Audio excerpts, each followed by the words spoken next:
اگر صدر کا جو مقامی جماعت کا صدر وہ چننا چاہتے ہیں تو اس میں اس کی کوئی ووٹ نہیں، اس کا ووٹ نہیں ہے، نہ وہ کھڑی ہو سکتی ہے نہ اس کا ووٹ ہے۔ اچھا، عورتوں کی جو تحریک ہے، تنظیم ہے، اس کی صدر ہو سکتی ہے، لیکن جو ایک مرکزی ہے، بچوں، بڑوں، بوڑھوں، مردوں، عورتوں پہ مشتمل جو ہے، جو ایک جماعت چیپٹر ہے اس کی مطلب صدر جو ہے وہ عورت نہیں، نہ ووٹ دے سکتی ہے نہ آفس ہولڈ کر سکتی ہے۔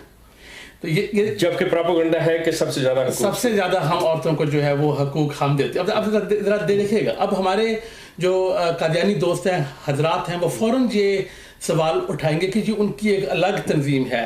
جس سے کہ یہ جب امریکہ میں یہ جو سلیوری ہوتی تھی یا جو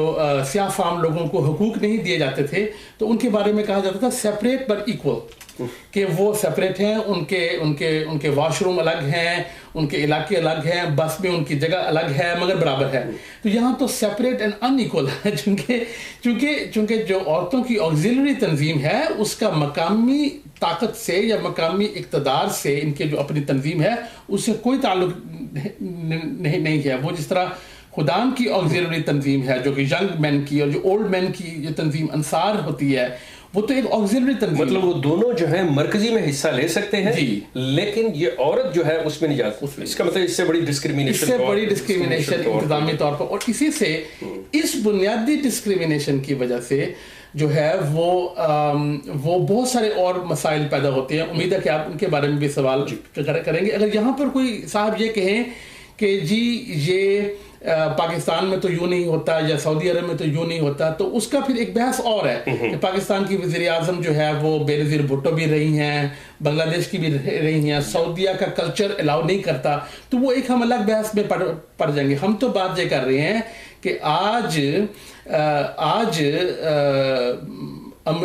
امریکہ میں، ریاست ہائے متحدہ امریکہ، یونائٹڈ اسٹیٹس میں آج اگر نسیم مہدی صاحب، حارث ظفر صاحب میڈیا میں جا کر یہ کہتے ہیں کہ قادیانی جماعت جو ہے، احمدیہ جماعت، وہ عورتوں کو یہاں کے مسلم گروپ سے زیادہ حقوق دیتی ہے، تو وہ سراسر جھوٹ ہے۔ جج صاحب یہ بتائیے گا کہ جو اس کلٹ کے بانی تھے مرزا غلام احمد صاحب قادیانی، ان سے لے کر ان کے آگے جو جانشین جنہیں یہ خلیفہ کہتے ہیں، جو ان کی گدی کے سجادہ نشین تھے،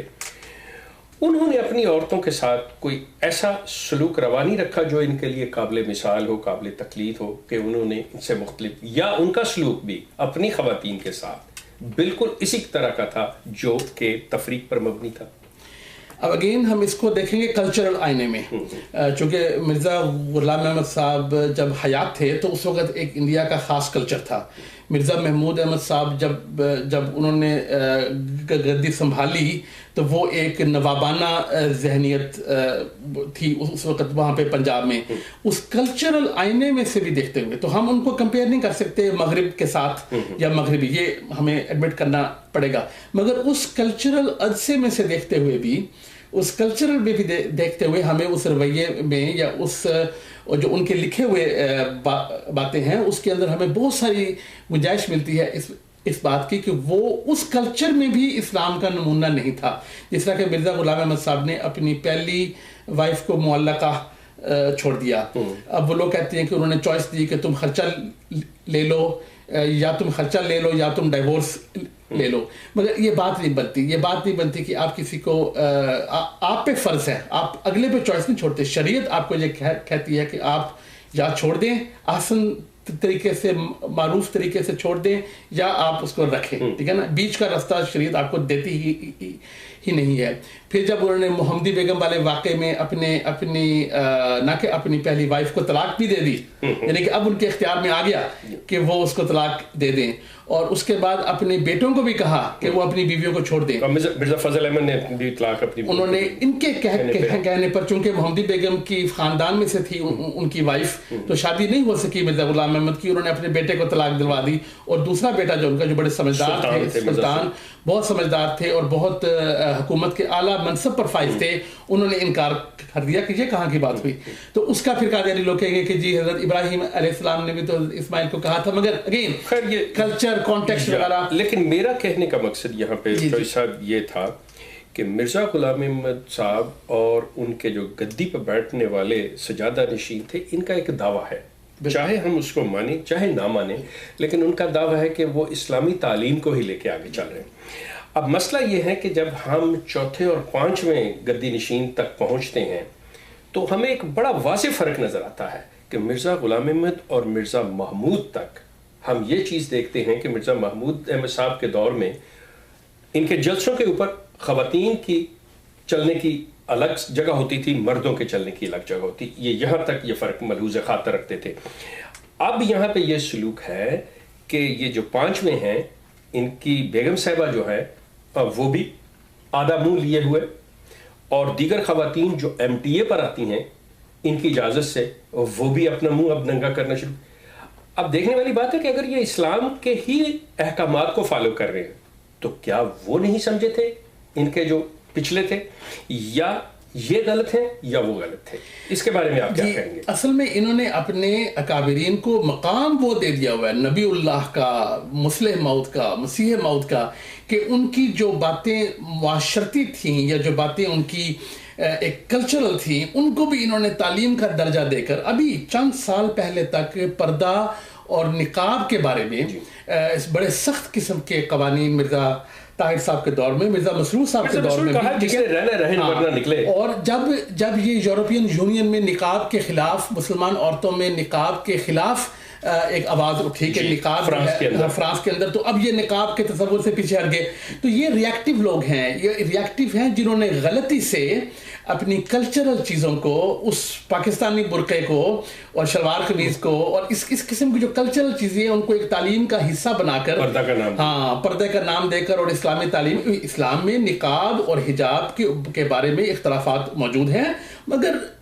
اس قسم کی وہ سختی نہیں ہے کہ اگر کوئی عورت نقاب نہیں لیتی یا خالی حجاب لیتی ہے تو وہ یہ ہے اور وہ ہے، اس کو نکال دیا جائے گا، اس کے خاندان کو بدنام کر دیا جائے گا۔ اس قسم کی جو ریئیکٹیو چیزیں ہیں نا، یہ اس دلدل میں، اس علمی دلدل جس کی میں نے بات کی تھی، اگر یہ شروع سے اپنا رویہ اسلامی رکھتے اور رواداری رکھتے اور کلچرل بات کرتے، تاکہ اس کو اپنے روحانی مقام سے منسوب کرتے، تو آج ان کے سامنے یہ صورتحال نہ بنی ہوتی کہ اب کوئی ان کی بات مانتا ہی نہیں ہے۔ شاہد صاحب سوری ٹو سے آپ کو انٹرپٹ کرنے کا، آپ نے کہہ دیا کہ جی یہ اگر اسلامی رکھتے تو کیا پھر آپ ان کو مان لیتے یہ اسلام کے نمائندہ ہیں جو آپ نے یہ آپ نے بات نہیں، دیکھیں ان عقیدہ کی بیس پر جماعت احمدیہ قادیانیہ اسلام کا حصہ نہیں ہے، جس طرح ہم نے لاسٹ پروگرام میں کہا، اجماع امت سے، مگر ہم آپ کو اس کے اثرات دکھا رہے ہیں کہ وہ اسلام کی تعلیم اور اسلام کا جو ایک تعلیم کا سلسلہ ہے اس میں سے نکلنے کی وجہ سے اس کے اب ثمرات یہ ہیں، اس کی شاخیں یہ ہیں، جتنے رنگ بدل رہے ہیں یہ صرف اس کی وجہ سے، یہ اتنے رنگ بدل رہے ہیں کہ ان میں وہ علم کا اور تدریس کا سلسلہ ہی نہیں رہا۔ ابھی یہ ہے کہ یورپین گورنمنٹ کچھ کہہ دے تو یہ نقاب سے ہٹ جائیں گے، وہ کچھ کہہ دے تو برقعے سے ہٹ جائیں گے، اس کی وجہ سے آج کل ان کی خواتین بات سنتی ہی نہیں ہیں۔ آج کل تو یہ عالم ہے کہ بات سنتے ہی نہیں ہیں۔ ابھی یہ جرمنی کے جلسہ پہ بہت زیادہ شکایت کر کے آئے ہیں مرزا مسرور صاحب، پر خواتین کو اللہ تعالیٰ نے ایک چھٹی حص دی ہوتی ہے کہ وہ آدمی کی منافقت کو بڑی جلدی پہچان۔ خیر آپ نے یہ منافقت کی بات کی چوئی صاحب، تو کیا خیال ہے یہ منافقت نہیں ہے کہ مرزا مسرور احمد صاحب تو خواتین کے پنڈال میں جائیں اپنی بیگم کے ساتھ، ٹھیک ہے وہ ایک یہ بھی بات کہہ سکتے ہیں کہ جی ہمارے روحانی باپ ہیں، یہ ہے وہ ہے،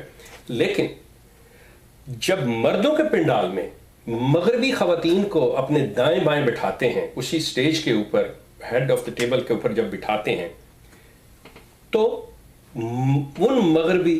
مردوں کو، ان ڈگنیٹریز کو خواتین کے اندر کیوں نہیں لے کے جاتے؟ تو کہ یہ منافقت نہیں؟ بالکل 100% منافقت ہے، اسی لیے تو میں کہتا ہوں کہ یہ ایک ریئیکٹیو لوگ ہیں۔ ابھی یہاں پر برطانیہ میں ایک وزیر کسی شادی کی تقریب میں گئے ہوئے تھے مسلمان کی، جہاں عورتیں الگ تھیں اور مرد الگ تھے، اور ان کو کہا گیا کہ آپ اپنی وائف کو ادھر بھیج دیں، تو وہ چھوڑ کر چلے گئے۔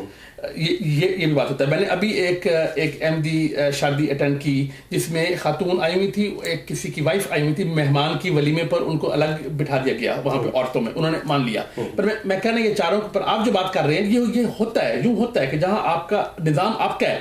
مگر یہ جو ویسٹرن عورتوں کو لا کر اسٹیج پر بٹھاتے ہیں اس سے اتنی شرمندگی ہوتی ہے کہ جس کی انتہا نہیں. جب ہم بھی تھے اس گروہ میں شامل تھے, کیونکہ وہ پھر آپ کو یہ سمجھ نہیں آتی کہ آپ کا اصول کیا ہے. مطلب اس سے بڑی اور ہپوکریسی کیا ہوگی کہ ایک طرف آپ کہہ رہے ہیں کہ ہم عورتوں کے ساتھ برابری کا سلوک رکھتے ہیں اور مغربی عورتوں کو لا کے اپنے مردوں کے درمیان بٹھا دیا, بس اسی وقت جب اپنی عورتیں آئیں تو مردوں کہہ دیا پیچھے ہٹ جائیں, پیچھے ہٹ جائیں. مطلب اور روحانی باپ ٹھیک ہے, ان کا ایک بہانہ ہوگا, مگر جو اپنے آپ کو دنیا پر شریعت کا نعوذ باللہ شریعت کا انفورسر کہے, یہ اس کو نہیں, وہ یہ نہ دیکھے کہ لوگ کیا کہہ رہے ہیں, وہ خود اپنے کردار سے اور اپنے کریکٹر سے اور اس سے دکھائے کہ وہ ایک کسی اصول کا پابند ہے. چونکہ جب سے یہ دائرہ اسلام سے خود نکلے اس وقت سے یہ کسی شریعت کے یا کسی اصول کے پابند نہیں رہے, اس لیے ہر سال ہر 5 سال بعد, ہر 10 سال بعد ان کے موقف میں تبدیلی اور آگے بھی آتی جائے گی. اس کا مطلب یہ ہوا کہ یہ صرف اور صرف دجل ہے, یہ کذب ہے کہ جی اسلامی, کیونکہ اسلامی تعلیمات جو ہیں ان کے اندر یہ کوئی ایسی چیز نہیں ہے کہ جس کو آج کچھ کر لیں کل کچھ کر لیں, وہ جب سے چلی ہیں وہ تب سے ایسی چلی. یہ کنٹرول کا ایک طریق ہے, جس طرح اخراج کنٹرول کا ایک طریق ہے جو کہ کلٹ کا رویہ ہوتا ہے. اسی طرح عورتوں کو ہر وقت خوف میں رکھنا اور تذبذب میں رکھنا کہ کون سا لباس اور کیا چیز ان کے لیے ہے. اب آج ایک احمدی عورت کو اس بات کا علم نہیں ہے کہ وہ نقاب لے, کہ برقع پہنے, کہ وہ حجاب لے, کہ وہ کیا کرے. کچھ بھی واضح گائیڈنس موجود نہیں ہے. چوہے صاحب, ایک بہت ہی جسے کہنا چاہیے کہ تکلیف دہ امر جو ہے, اور وہ سامنے آئی ہے بات کہ یہاں کی عورت, جس ملک میں ہم بیٹھے بات کر رہے ہیں, کینیڈا کے اندر, امریکہ کے اندر جو بات کر رہے ہیں, یہاں پہ عورت کو حق حاصل ہے کہ اگر اس کی مرضی کے خلاف کوئی بات ہوتی ہے, اگر اس کے کسی قسم کے حقوق کو غصب کیا جاتا ہے, تو وہ بڑے آرام سے ایک ٹیلی فون کال پہ اپنے لیے مدد حاصل کر سکتی ہے, عدالت کا دروازہ کھٹکھٹا سکتی ہے. لیکن اس احمدیہ کلٹ کے اندر عورت جو ابیوز ہوتی ہے, اب اس کلٹ کے نظام کو چلانے والے جو لوگ ہیں وہ اس وکٹم کو یہ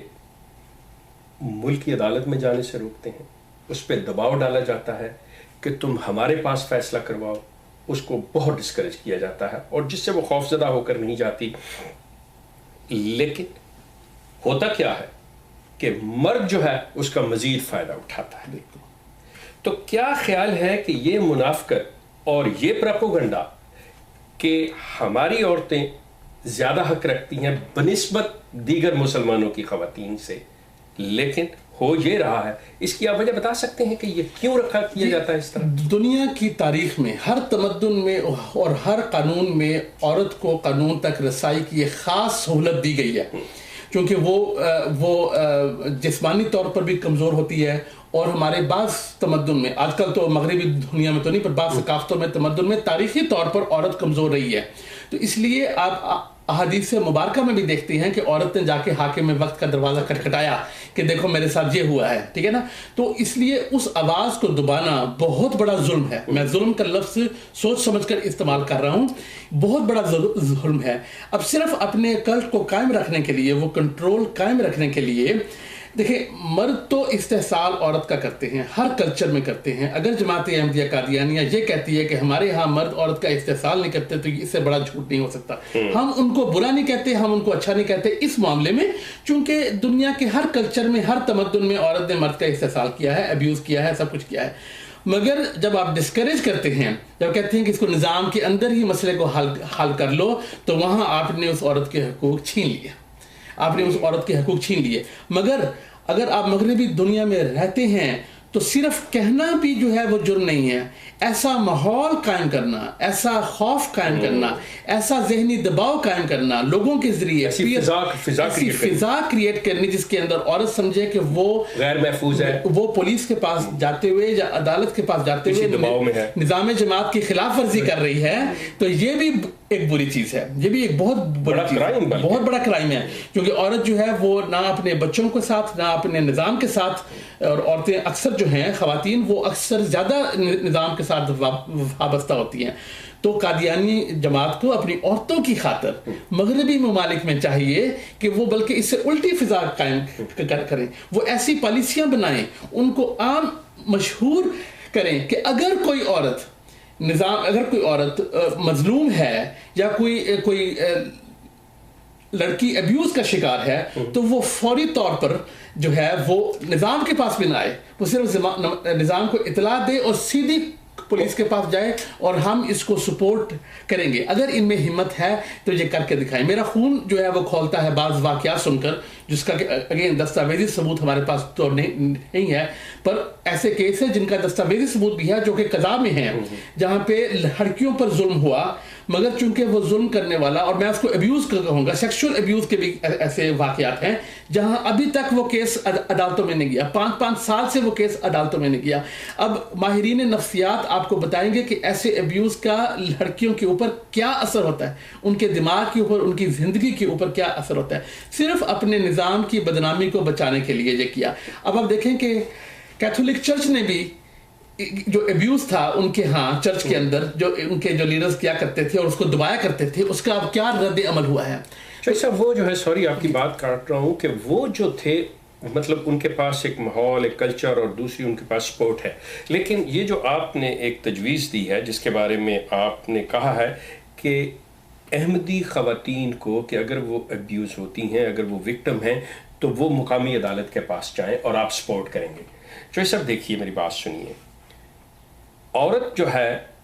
اس نے آپ کی جذباتی طور پہ یہ بات مان لی, وہ چلی گئی, لیکن یہ کلٹ جو ہے اس کے دیگر عزیز و اقارب, اس کے بچے, بہن بھائی, اس کی پوری فیملی, ان کے وہ یہ ہے کہ اس کا سوشل بائیکاٹ کر لو, اس سے لا تعلق ہو جاؤ, اس کے سارا کچھ کر لو. وہ عورت بیچاری اپنے باپ سے نہیں مل سکے گی, ماں سے نہیں مل سکے گی. آپ اور ہم زندہ لوگ بیٹھے ہوئے ہیں جن کے بیوی بچے علیحدہ ہوئے ہیں, جن کے ماں باپ علیحدہ ہوئے, بہن بھائی علیحدہ ہوئے. چلیے ہم نے حوصلہ کر لیا. آپ کیا سمجھتے ہیں کسی احمدی عورت میں, مطلب میں یہ نہیں ڈینائی کر رہا یا یہ ڈسکریج نہیں کر رہا کہ وہ نہ آئیں, لیکن اس کے لیے آپ کچھ ایسا طریقہ انہیں بتانا چاہیں گے کہ اگر وہ یہ جرأت مندانہ قدم اٹھا لیں تو واقعتاً we are in a position to support them. Yes, میں جناب ہمارا جو نظریاتی اختلاف ہے جماعت احمدیہ قادیانیہ سے, اس کو الگ رکھتے ہوئے, اس کو برطرف رکھتے ہوئے, میں یہ گزارش کرنا چاہوں گا کہ آپ ایک ایسی نیک نیتی کے ساتھ ایک ایسی فضا قائم کریں جس کے اندر عورتیں ویلکم فیل کریں, اور اگر وہ اپنے کسی ابیوز کو یا کسی چیز کو لے کر پولیس یا عدالت میں جاتی ہیں تو کسی انوینڈو کے بغیر, کسی بین السطور بات کے بغیر, کسی قسم کے معاشرتی دباؤ کے بغیر ان کو ویلکم کیا جائے اور ان کو مثال کے طور پر دکھایا جائے کہ دیکھیں جی یہ ہم چونکہ ایک ایسا نظام چلانا چاہتے ہیں جو کہ صاف ہو اور شفاف ہو, اس لیے ہم اس اسٹیپ کو ویلکم کرتے ہیں. جب آپ یہ کریں گے تب آپ شاید اس بات کے حقدار ہوں کہ آپ عورتوں کے حقوق باقی اسلامی تنظیموں کی طرح اور مغربی لوگوں کے لیے ایک نمونہ بن سکتے ہیں. شاید آپ یہ کہہ سکیں, ورنہ اگر جو بھی آپ بات کر رہے ہیں عورتوں کے حقوق کے بارے میں وہ بالکل جھوٹ اور بالکل وہ مس لیڈنگ ہے. مطلب یہ کہ مسلمانوں کے یہاں پہ بعض اسلامی ادارے ایسے ہیں جو باقاعدہ طور پہ ایسی مطلب وکٹم عورتوں کو پورا تحفظ فراہم کرتے ہیں,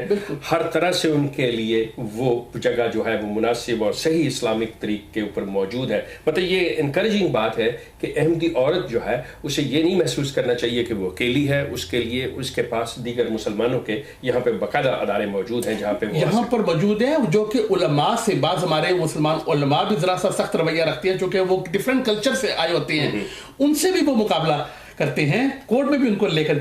جاتے ہیں, پوری سوشل سپورٹ ان کو دیتے ہیں. تو یہ کہنا کہ جی ہمارے ہاں تو کوئی ابیوز ہی نہیں ہے اور ہے بھی ہے تو وہ ہے ہی نہیں ہے, یہ باتیں زیب نہیں دیتی. اب تو پاکستان میں بھی جو ہے وہ عورتوں کے شیلٹر اور کلچرل اس قسم کی تنظیمیں موجود ہیں. تو اگر جماعت احمدیہ قادیانیہ کے پاس عورتوں کا شیلٹر نہیں ہے یا شیلٹر ہونے کی کوئی ایسا گنجائش بھی موجود نہیں ہے, تو اس کے دو ہی مطلب ہیں. یا تو یہ ایک ایسی نیک پاک صاف جماعت ہے جس کے اندر یہ مرد عورت کا استحصال ہی نہیں کرتے, تو یا یہ کہ یہ عورتوں کو دباتے ہیں اور ان کو ڈسکریج کرتے ہیں کہ وہ ملکی حکومت یا ملکی کلچرل سینٹرز جو ملکی عدالتیں ہیں ان کی طرف جائیں. اب اس کا چوائس آپ کے سامنے. چوائس اب اس کا مطلب اگر نہیں ہے تو یقیناً یہ مطلب ہے کہ وہ کسی قیمت پہ اگر بنا لیں تو اس کا مقصد وہ تسلیم کر لیں گے کہ ہم عورتوں کو ابیوز کرتے ہیں, مطلب وہ بنا لیں. انسانی مسئلہ, لیکن یہ ایک ہے انسانی, بالکل ایگزیکٹلی, اس میں یہودی عیسائی مذہب کا کوئی تعلق. لیکن آپ کا یہ انکریج کرنا ایک احمدی عورت کو کہ اس کے لیے باہر مدد موجود ہے, یہ ایک بڑی خوشکن بات ہے جس کے لیے یقیناً آپ مبارکباد کے مستحق ہیں کہ اگر کوئی احمدی خواتین جو ہیں اگر کسی قسم کی مدد چاہے تو وہ ہم سے رابطہ قائم کر سکتی ہیں. چوئی صاحب، بات ہو رہی تھی ہماری احمدی اسی عورتوں کے حقوق کے بارے میں. ابھی کچھ عرصہ پہلے یورپین یونین میں فرانس نے برقع کے اوپر بین لگایا، اور یہ جو احمدیہ کلٹ ہے جس کا یہ دعویٰ ہے کہ یہ اسلام اور صحیح اسلام، جیسے کہتے ہیں کہ احمدیت از دا ٹرو اسلام، اینڈ جو اس کے سربراہ ہیں جنہیں یہ خلیفہ کے نام سے موسوم کرتے ہیں کہ ہی از اپوائنٹڈ ڈائریکٹلی بائی اللہ. اب اس چیز کے اوپر اگر کوئی اور معاملہ ہو جاتا ہے اس احمدیہ کلٹ کے ساتھ تو یہ صبح شام اس کا راگ الاپتے ہیں. آپ بتائیں گے اس کی کیا وجہ ہے کہ جب سے یہ بیان لگایا ہے سوائے ایک بیان کے اس کے بعد انہوں نے خاموشی کی اختیار کر رکھی ہے؟ یہ جس طرح علامہ اقبال فرماتے ہیں یورپ سے اسلام کا محاسبہ یورپ سے درگزر ان کا ایک مصرع ہے ان کی شعر کا. تو جماعتیں وہ انہوں نے بھی مرزا صاحب کے بارے میں ہی کہا تھا کہ یہ اسلام کا محاسبہ کرتے ہیں، یورپ سے درگزر کرتے ہیں.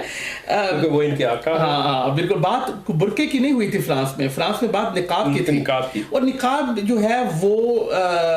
اس کے اوپر اختلاف پایا جاتا ہے، اور سوائے چند کلچرز کے نقاب کہیں پر بھی مسلمان عورتوں میں رائج نہیں ہے. نہ فار ایسٹ میں ہے، نہ مغرب میں ہے، نہ ایجپٹ میں ہے. صرف چند کنزرویٹو کلچرز میں نقاب جو ہے وہ رائج ہے، اور علماء نے آلموسٹ یونینیمس ہیں، آلموسٹ اس چیز پر متفق ہیں کہ نقاب نہ بھی ہونا جو ہے وہ کسی قسم کا بڑا مسئلہ نہیں ہے. مگر چونکہ جماعت احمدیہ قادیانیہ نے نقاب کو ایک بہت بڑا مسئلہ بنائے رکھا ہے. میں خود جانتا ہوں ایسے کیس جہاں پر انہوں نے ویسٹرن کنٹریز میں جو شروع میں خواتین آئیں ان کو نقاب نہ لینے کی وجہ سے یا برقع نہ پہننے کی وجہ سے اخراج کے بھی آرڈرز آ گئے. تو جب اتنا مسئلہ آپ نے بڑا اس کو بنائے رکھا ہے تو پھر آپ کی بات بنتی ہے کہ آپ فرانس میں پوری طرح احتجاج کریں، قانونی چارہ جوئی کریں اور کہیں کہ جی نقاب جو ہے اس کو نہیں ہونا چاہیے. مگر ابھی بھی اب یہ نقاب سے پیچھے ہٹ گئے، اب نقاب کو اس طرح انفورس نہیں کرتے کیونکہ یہ وہی ریئیکٹیو لوگ ہیں، تھالی کے بینگن ہیں. مطلب ان کا اسلام سے کوئی اسلامی تعلیم سے کوئی تعلق. مگر ابھی بھی مرزا مسرور صاحب کی جو وائف ہوں گی، میں نے تو نہیں دیکھا، عرصہ ہو گیا، اگر میں کہہ رہا ہوں تو غلط کہہ رہا ہوں، مگر ابھی بھی ایسی معزز خواتین ہوں گی جماعت کی جو کہ رول ماڈل کے طور پر ہیں قادیانی خواتین کے لیے، جو کہ نقاب لیتی ہوں گی. تو پھر وہی بات آگئی کہ اس میں نہ تو وضاحت ہے، نہ جو سابقہ انہوں نے احکامات جاری کیے ہوئے ہیں اور جو ویڈیو پر موجود ہیں نہ ان کو واپس لیا ہے، نہ کوئی نئے احکامات جاری کیے ہیں. ہر چیز کو ایک مبہم چھوڑ دیتے ہیں، ایک بیچ میں چھوڑ دیتے ہیں. اس سے کیا ہوتا ہے کہ سوشل دباؤ پڑتا ہے، لوگوں کو سمجھ نہیں آتی. ابھی یہ بیان لگایا انہوں نے فیس بک پر بیان لگایا، جی بیان لگ گیا، آپ فیس بک پر کوئی اکاؤنٹ نہیں کھول سکتے. مگر آدھے سے زیادہ جو اکاؤنٹس ہمارے ملنے والوں کے فیس بک پر ابھی بھی ہیں. تو یہ ایک ابہام اور کنٹرول اور یہ جو چیز ہے یہ دین نہیں ہوتا، یہ کلٹ ہوتا ہے، یہ کوئی مذہب نہیں ہوتا. چوئی صاحب، میں 2 سوال کر کے اپنی بات کو مکمل کروں گا کہ آپ کے علم میں ہوگا کہ اس کلٹ کے جو تیسرے سے زیادہ نشین تھے جناب مرزا نصر احمد، انہوں نے اپنے بڑھاپے میں ایک کم عمر کی لڑکی سے شادی کی تھی، اور پھر اس کے دوسرے تیسرے مہینے یہ اس دنیا سے صدارے. اس عورت کو بیوہ ہوئے، یہ غالباً 1984 کی بات ہے کہ اس سے لے کے آج 37 سال ہو گئے ہیں. اس عورت کی شادی نہیں ہو سکی، اور جواز یہ دیا جاتا ہے کہ وہ خود نہیں کرنا چاہتی، جبکہ اسلام میں صرف اور صرف نبی کی بیوی جس کو مومنوں کی ماں کہا جاتا ہے اس کے ساتھ شادی کرنے کی اجازت نہیں ہے. لیکن اس کلٹ کے اندر ایک جو سجادہ نشین ہے اس کی بیوی سے شادی نہیں کر سکتا کوئی. کیا یہ صحیح ہے؟ یہ دیکھیں ہم کسی کی نیت تو نہیں جانتے، ٹھیک ہے نا، وہ بڑی اچھی خاتون ہے، میں ان کی خدا نخواستہ نیت کے بارے میں نہیں بات کر رہا ہوں، میں ایک اس کلٹ کے نظام طریقہ کار کے بارے میں. مگر ایک پیٹرن جو ہمیں دکھائی دیتا ہے، ٹھیک ہے، میں پیٹرن پہ آؤں گا، میں کسی انڈیویجول کیس کی بات نہیں کر سکتا، مگر یہ پیٹرن یہ چلتا آ رہا ہے کہ یہ واقعی ہر خلیفہ